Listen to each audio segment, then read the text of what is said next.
I'm Jared. I'm Brandon. This is the Heel to Face podcast. Kenny Omega has all the gold. He's the Impact Champion, the AAA Champion, and the AEW Champion. But where does he go from here? Mark Carano, a guy we saw on WWE Total Divas a lot, is no longer with the WWE, and a lot of his skeletons in the closet, you could say, are coming out. Yes, they are. That and so much more in the world of professional wrestling as the Heel to Face podcast starts right now.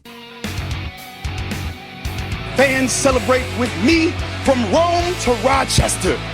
Bad luck seems to be my middle name. They might as well tag me up with my buddies from Syracuse. Another edition of the Heel to the Face podcast is on the air. Brandon's right to the side of me. I am Jared. You can find us on social media at KRockJared and Icebreaker21 respectively.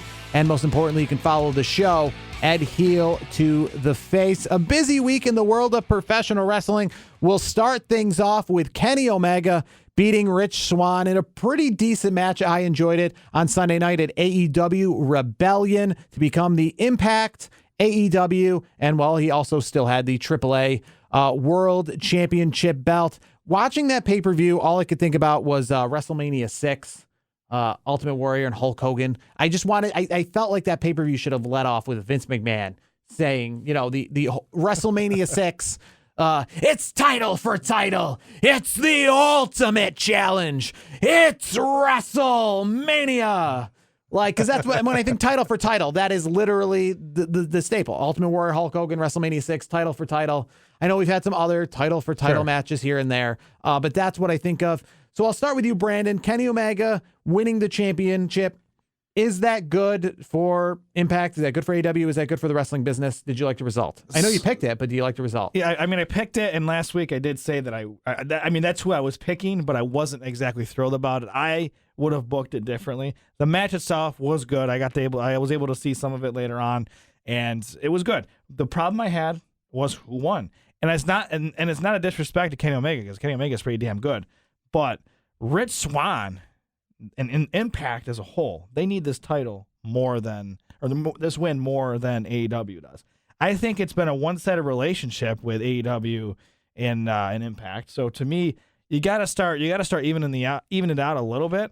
Well, That's the issue. I will say that they gave him this championship match. It was on the Impact pay-per-view. You got to think that helped out A little bit, yeah. And of all the people that don't have a crowd, I feel like Impact Wrestling, what is holding them back right now is probably not having a crowd. I feel that Impact Wrestling, if they could get a crowd and then you add this mix with AEW, I don't necessarily know if their ratings would be on track with AEW, but I think that it would definitely be that. I think that's the issue they're having. They have this great boost with AEW coming in and working with them, but they can't fully take advantage of it. I think AEW working with them right now is essentially just keeping them afloat.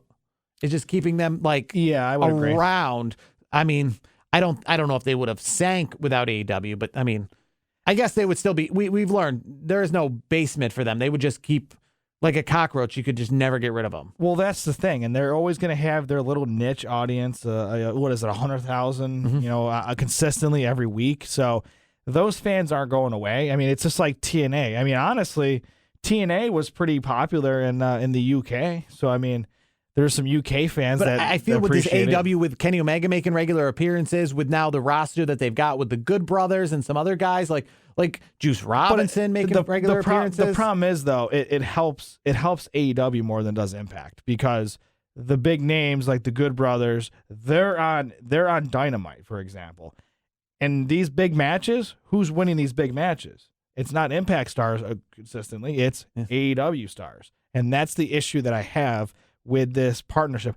I do like it because you got the quote-unquote forbidden door, knockdown. I appreciate that. But you got to even the odds a little bit. I'm not saying Impact's got to win every match going forward, but I know AEW is the bigger and better product. Every once in a while, let's get an Impact win. Let's do that. Let's spice it up a little bit. I'm not expecting Impact to, if it was a 7-game series, I'm not expecting to go to Game 7.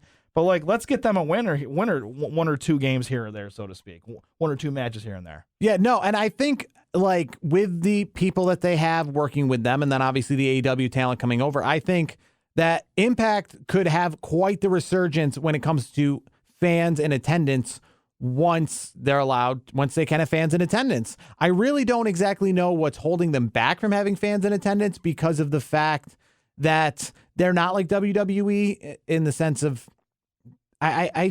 WWE has something going. Everyone wants them to have fans in attendance, but I understand why WWE doesn't. They are waiting until they can go full throttle. Sure. Once they go full throttle, then they're back. And until then, they've got too much of a television program to kind of produce to worry about having a few hundred people there.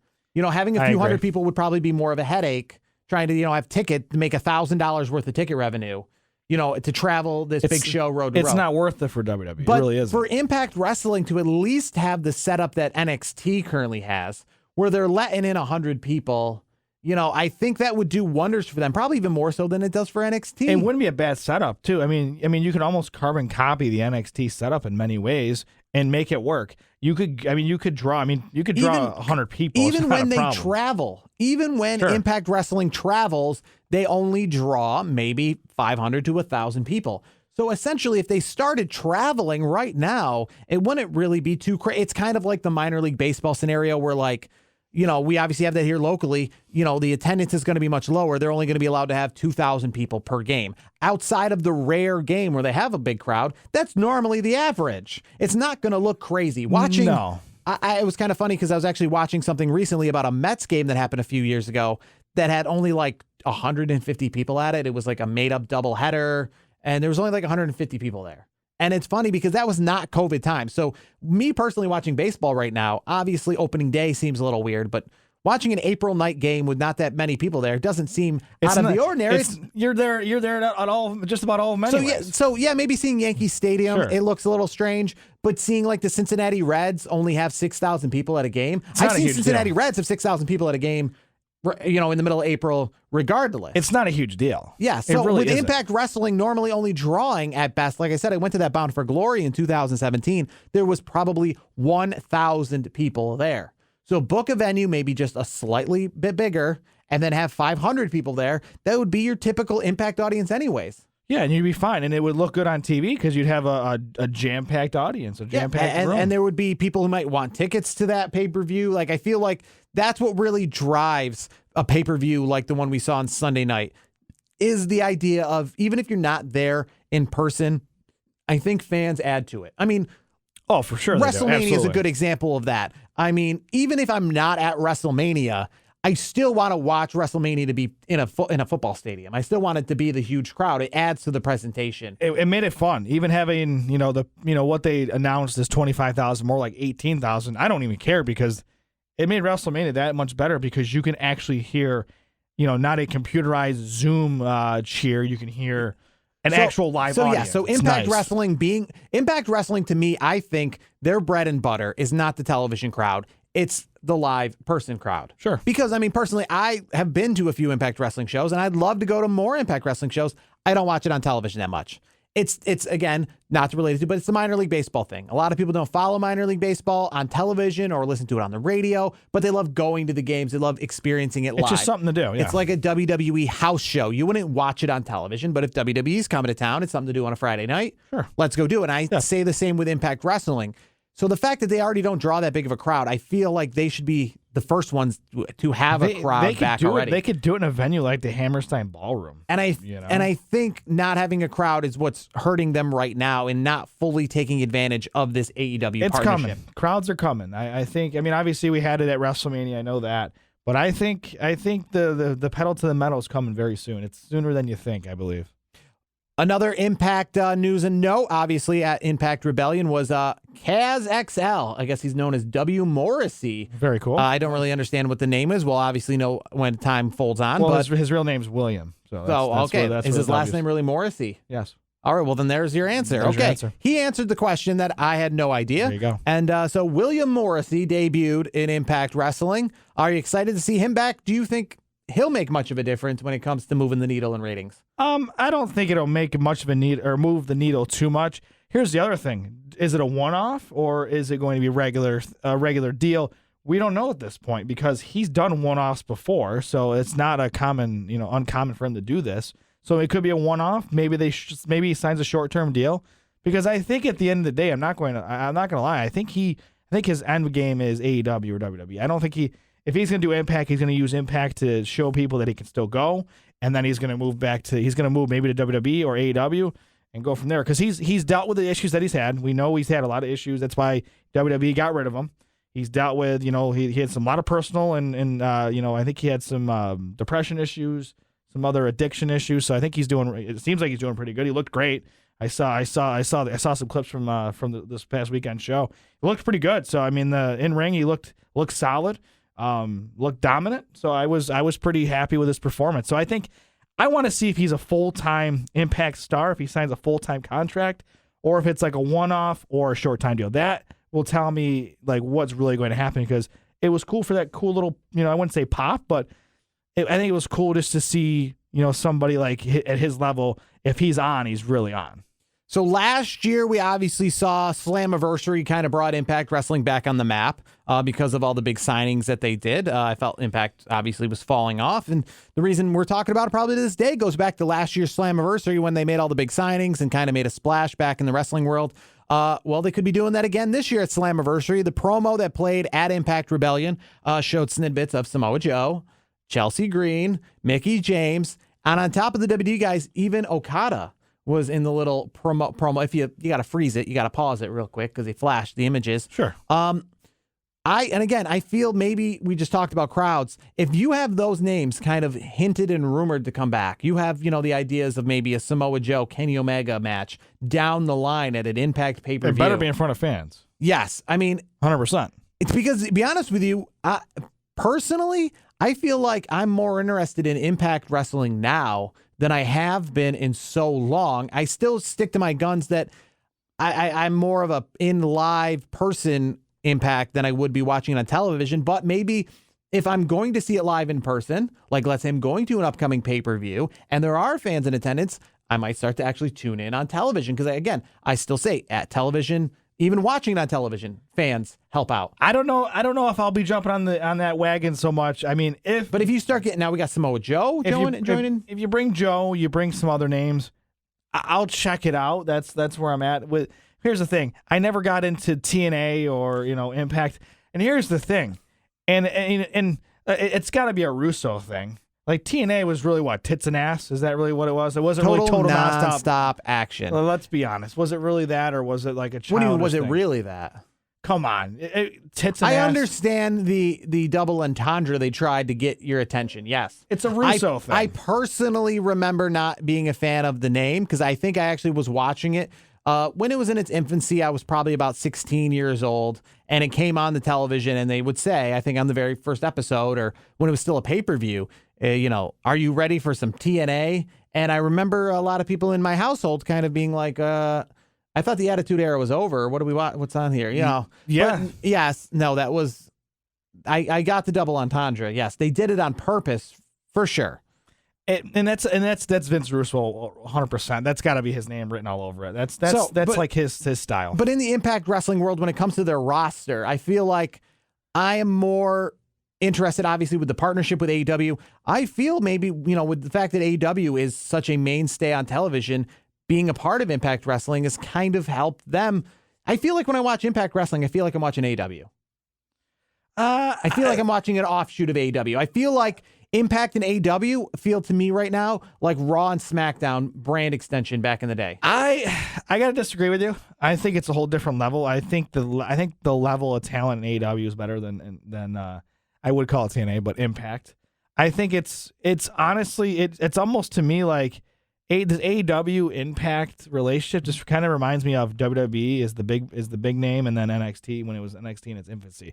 Not dissing on any of the superstars. That's just the way it's presented to me as a fan. Well, I mean, even if you look at it like that, though, it still is pretty good. I feel like NXT in its infancy still, is better than where Impact Wrestling was 3 years ago. Well, anything's better than what they were 3 years ago. And even going back to the TNA side of things. How many people can go back and say, "Oh, I really loved TNA"? I guess the difference is they've had the names. They've had Drew McIntyre. They've had Bobby Lashley recently, about 3 years ago. And what do they do with it? They didn't. Well, because they didn't have, I guess, people really tuning in. Now I feel like they have the Good Brothers. They have Rich Swann. They have cast. But I feel thanks to AEW, they have a spotlight to the fact to know that they're there. Here's the thing. Without AEW spotlighting it, they'd be there without us even really knowing they're there. What I always will go back to, when you have names like Kurt Angle, Sting, Ric Flair, Hogan, and you're still not box office appeal, you're doing something wrong. So that to me always left a bad taste in my mouth personally, because if you have those names and it's still shitty TV or a shitty product with really crappy creative, you're gonna lose me. And I know it's been rebranded from TNA days to Impact, but for me, I still have that bad taste in my mouth. Have I watched some shows since then? Yes. Do I religiously watch it every week? No. Does anybody religiously watch every week? I mean, 100,000 people do every week. I mean, if you spread it over the United States or across the world, that's not a lot of people. But there's obviously a diehard fan base. To me, I've always had a bad taste in my mouth for it.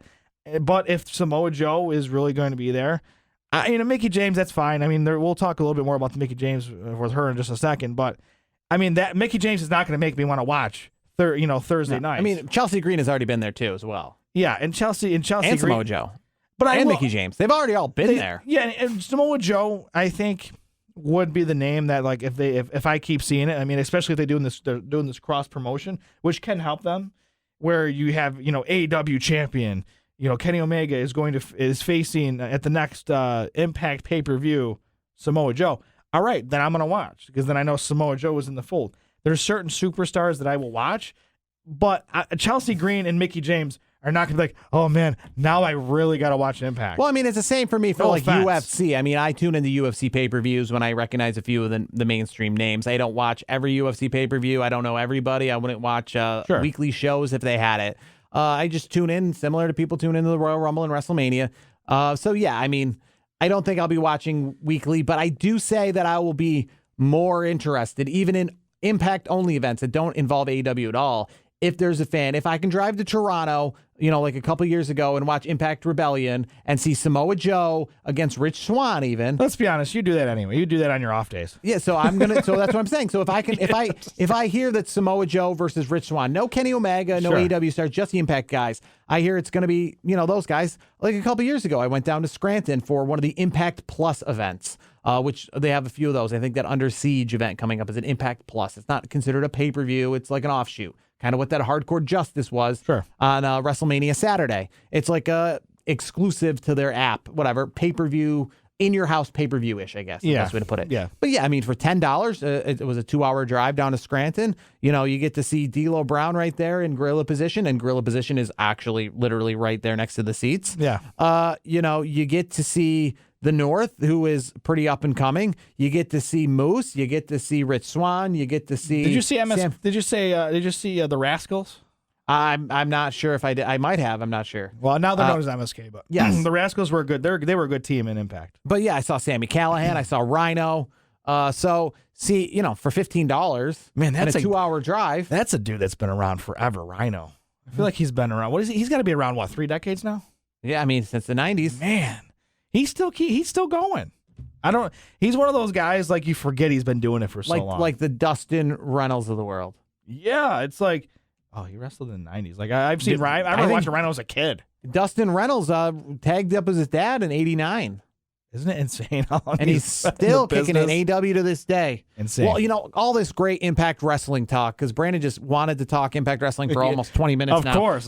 We'll have to skip a few things, and we'll have to move those again till next week. We'll file it again. We'll file it later. Monday Night Raw, Strowman's added to the triple threat match. Does it take away from the fact that you probably just didn't want to see the rematch between Drew McIntyre and Bobby Lashley? Now it's a triple threat with Braun Strowman in the mix.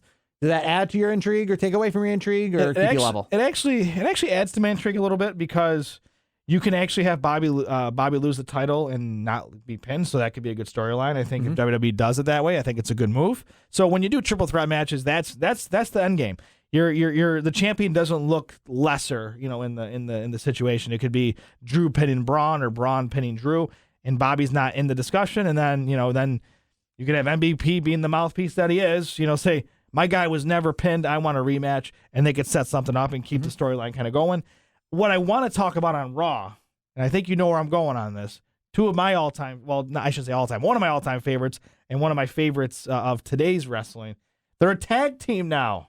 RK Bro, baby. RK Bro, yeah. They made their weird debut on Monday Night Raw. I thought you were going for TBar and Mace and their new look that looks like, I don't know, Native American from... Well, it looked like Ascension, to be honest with you. With the yeah, I mean... I'm not going to lie. I mean, and here's nothing wrong. I have nothing against, TBar and Mace. I think they're both, if they're used I think the right this way. retribution thing, though, has definitely run its course. I feel you need to just completely take them off TV and just rebrand those guys, probably even separate them. Maybe even throw them back in NXT. I think that day is done. I don't know what they're trying to do with those guys. Well, yeah, I mean, poor Shane Thorne. He's been like on a milk carton. I haven't seen him since Retribution split. So, and Mia Yim, same thing. Yim, same. But getting back to RK Bro, what I was reading was Randy Orton pushed for this. Randy Orton's a big fan of Riddle, so that if that doesn't tell you how good Riddle is, I don't know what will, because Randy Orton doesn't just handpick somebody and say, I want to do a program with this guy. I'm just saying. And it's a shame that they didn't get together before WrestleMania, because I would have probably, obviously what we saw with The Fiend, that was obviously nothing exciting at WrestleMania. So if we could have saw Riddle and Randy Orton team up for the tag team championships, I would have liked that over AJ and Omos, who won the belts and haven't been seen since. Yeah, the problem is there's no creative for him, apparently. Like, how do you book a champion and not have creative? That makes zero sense to me. I love Omos, and I love, obviously, AJ Styles. Fantastic. I think Omos has got a bright future as long as he... See, I would have loved to see Randy Orton and Matt Riddle, and then you could add AJ Styles go up against Sheamus one-on-one. Let me just throw this to you. I think... I'm going to get your thoughts on this. Do you think a program where RK Bro, faces off Omos and AJ Styles, are you in on that? Or you want to see that title match? I'm not really a big fan of Omos. I haven't seen what he's done. I mean, obviously, his one match at WrestleMania where he was just kind of acted like a celebrity in the sense of he just got involved in pinfall. You can't teach 7 foot. I think yes, 3 I or know. 4. Big Enzo taught us that. Yes, you can't. He's 7 foot tall, and you can't teach that. But no, Omos, for what he did what you're supposed to do as a big man debuting. He looked like a monster, and that's what you're supposed to do. Was I expecting him to do a drop kick like Giant did in WCW? That pissed off a lot of people, because if you're gonna fall on your ass, you got to make sure somebody hits you really good, so it's a big moment. Like, he did what he's supposed to do as a big man. But I think what I want to see is RK Bro. I want to see this go a little bit. I'm not saying this is going to be a long-term deal, but I want to see it run its course for a little bit and set up a really heated one-on-one matchup. That's what I want to see. I want to see the end game. I enjoyed the backstage interview where Randy was kind of telling Riddle to shut his mouth, like, all right, just zip it. I love that play. Like, it's like Randy's taking Riddle under his wing, and maybe this could be a really fun program on Raw, because there's not much on Raw that really intrigues me at this point. This Friday night on SmackDown, Roman Reigns defends the title against Daniel Bryan in a title versus career match. Where do you see this one headed? Oof. Do we think Daniel Bryan's career is over?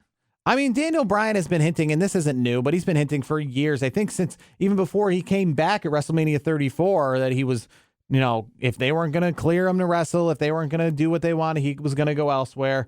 People say that he's hinted about leaving WWE and going somewhere else now. Does he go to AEW? That's the question. I mean, anything's on the table. I mean, Big Show went to AEW, Christian went to AEW. Why not? I mean, here's the thing though. Why leave WWE though? What's the end game there? I guess maybe he just doesn't feel like, it's all what you feel like you can give to the business. And right now, maybe he feels like he's kind of just stagnant. Maybe he feels like he was thrown in that triple threat match just to kind of give him something to do at WrestleMania when the rivalry was really between Edge and Roman Reigns. Let me ask you this. I mean, where would you see him if he's not WWE? You think it's AEW? Is that like the instant choice, or do you see him going to Ring of Honor? I don't see him going to Ring of Honor. No. I don't see him going to Ring of Honor. I don't see him going to Impact. So it's either AEW or he'll just be freelancing like Cody Rhodes did before. I can see him go to New Japan. I mean, but not full time. You're right, like Cody Rhodes style. Yeah, he could freelance. I think where he could maybe like Chris Jericho style, where all of a sudden it's Daniel Bryan versus Okada next year at Wrestle Kingdom in like a main match just to sell it. Because you know what? Here's the thing. Daniel Bryan's got 2 kids. He's got a wife at home who's doing great things outside of the wrestling business. So, he's a family man. Maybe he doesn't want to work as much, and can you blame him? He wants to be with his family. I mean, if anyone gives him crap for that, I definitely don't see him winning this match against Roman Reigns. No.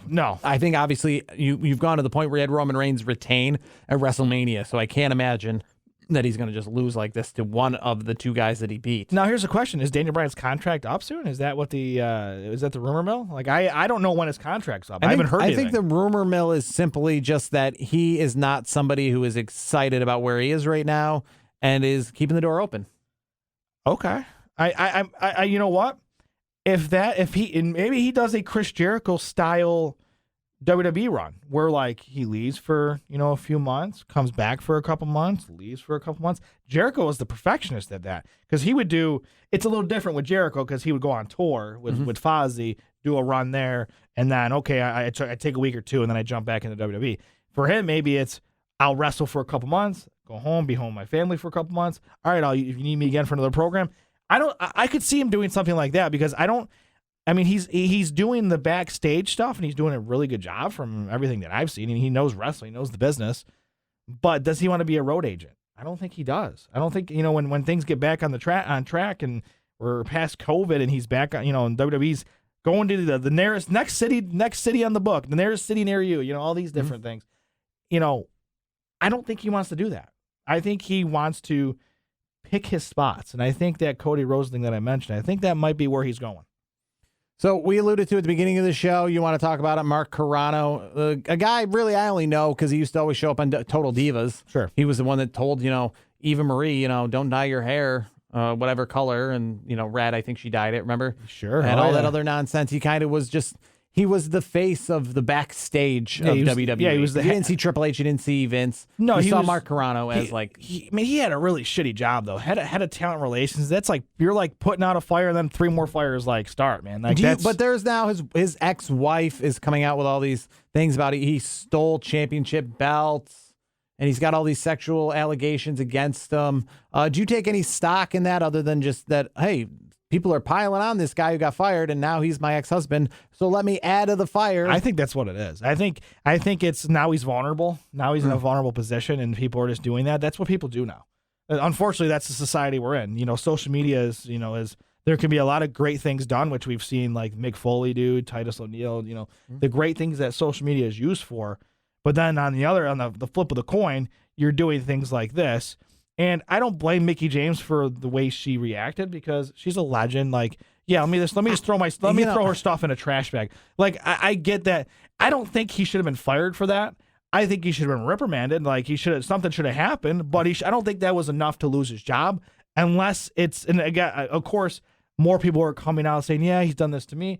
So maybe it's been this. Maybe WWE's been added to the list and said, okay, you know what, we're done with you.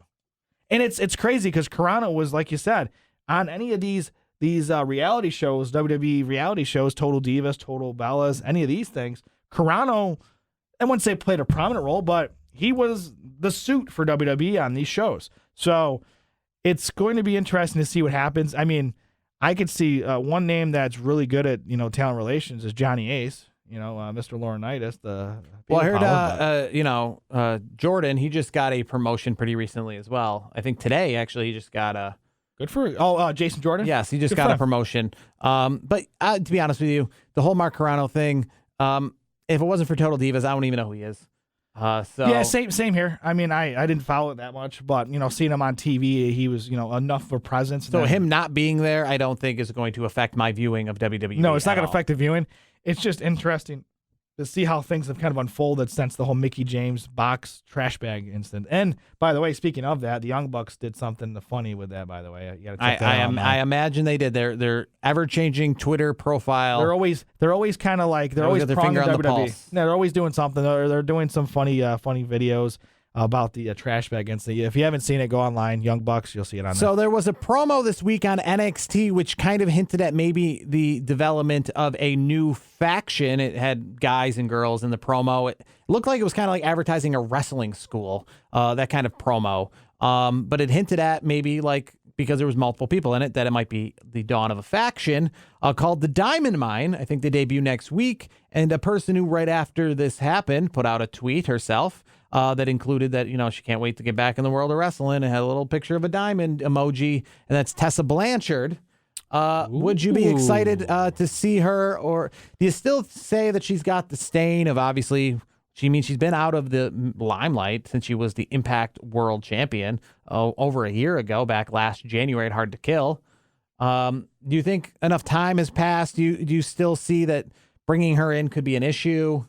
Are you excited to see her? You know what? It's been enough time, I think. I do believe that. She's a great talent. We obviously know that. She's got the bloodlines, of course. I would say it's a good move for WWE at this point. If she's changed and maybe she's grown up, because, she's still young. She's still relatively young in that sense. So if she's matured enough and WWE, says, okay, you've checked the boxes, I mean, why the hell not? I mean, she can obviously go, and the women's division is fantastic, especially in NXT, which I saw there was an upset this past week. Toni Storm lost to Zayna, I think her name was. That's another name. Then you have I forget her name. There's another girl that cost her the match. I can't think of her name off the top of my head, but she's an up and coming female wrestler. This division is just loaded.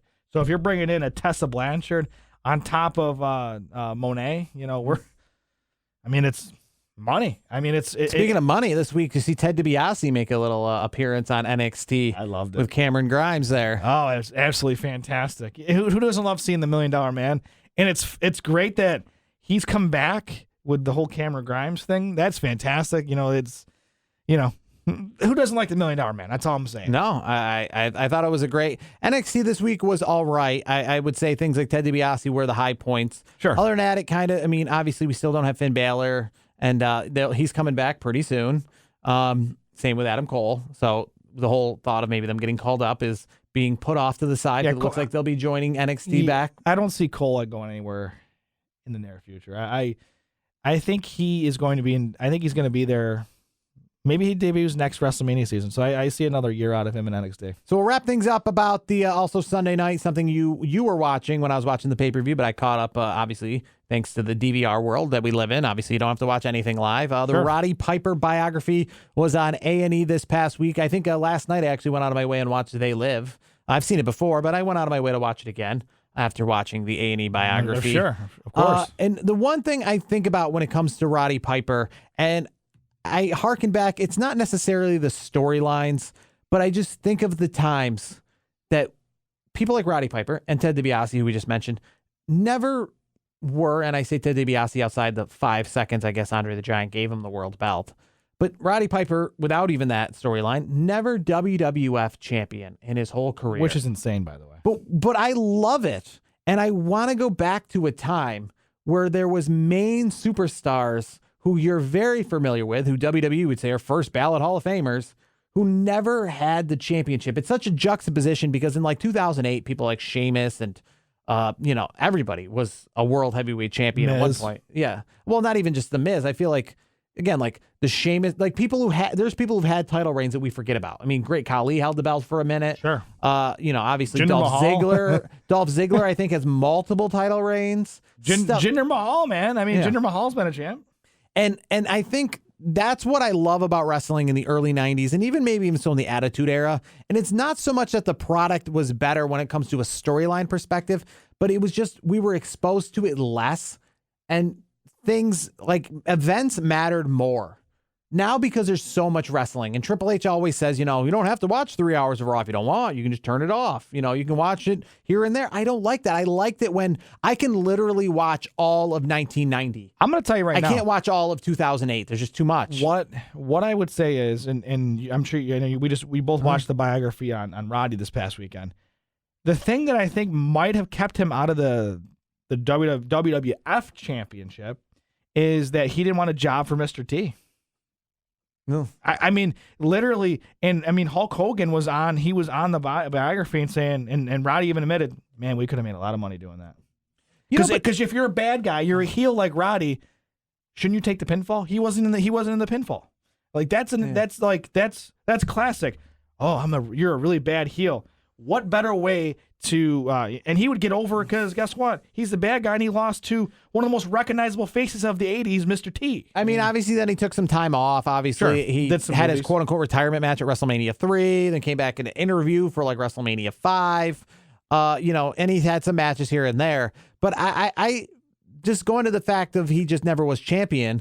I like that he was never champion. I like that Ted DiBiase was never champion. I like that Earthquake was never champion. Yeah, it's fine because I like that Andre the Giant was never.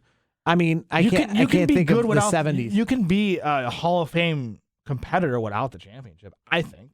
And if you have enough, I wish we could go back to a time where all these belts, I can name them like off the top of my head without, like I said, 2008. If you were to go back and watch wrestling like a season of a television show, I can go back, and I've done it before, to watch 1990 from start to finish. Obviously, I don't watch every superstar and every little tiny show, but I can watch pretty much all the main shows, all the Saturday night main events, all the pay-per-views, and get the whole jux of 1990, 1991. You can't do that in 2009 with 2010. There's so much SmackDown. There's so many Raws. There's so many pay-per-views, and and because of that, we have all these like I said, you have the Dolph Zigglers who are multi-time champions. Sure. And I just don't care for that too much. I like the day when you pulled up. I mean, look at wrestling games. There was 20 people on the games, not even sometimes, maybe like 9. There was 9 wrestlers on a game, and everybody you recognized was there. You'd be like, it's missing 1 or 2, but it had the ones that were the most important. Yes. So, I mean, I think the biography was great. I think it was better than the Stone Cold biography, just for the fact that Stone Cold, I feel, has had a lot of biographies about him. Not saying that Roddy Piper hasn't, but I think that I enjoyed them both. I do want to watch, and it's not an A&E program. It's the 24 with Miz. I gotta check that out. The Peacock Network's got to be jumping on here because it's not helping them. Obviously, they've had all the issues to start the Peacock Network. People don't really like that much. But then these main shows like this Treasure Show and these biographies that are on a weekly basis have been on A&E and aren't on Peacock. So, frankly, Peacock, other than WrestleMania itself, hasn't had anything that's really, well, I guess the Broken Skull session, but I heard the Miz's that special on the Miz that aired Sunday. I heard that was pretty good. John Cena came out and loved it. Gave Miz a lot of props, and you'll have to check the tweet if you haven't seen it. Go to John Cena's Twitter. A lot of love. He said he put a nice tweet out for Miz. I mean, I can't wait till the next Icons. I don't know who it is, but we've had Beth Phoenix and Yokozuna so far. Those reminded me a lot of the A&E biographies. Sure. Those were great. Can't wait for another one of those. I love hearing the stories of like where they came from, and like with Beth, like local girl. So speaking of shows that we watch next week, I think is the start of Dark Side of the Ring, one of our favorite shows. Yes. I've got all the topics. It's going to be quite a jam-packed season. We'll talk about that next week. I think everything's kicking off with the Brian Pillman episode. I'm in. We'll talk that next week. We'll push off yet another week. Speaking of A&E, the WWE Treasures show and the whole talk of what are they doing with the treasures? Will there ever be a physical Hall of Fame?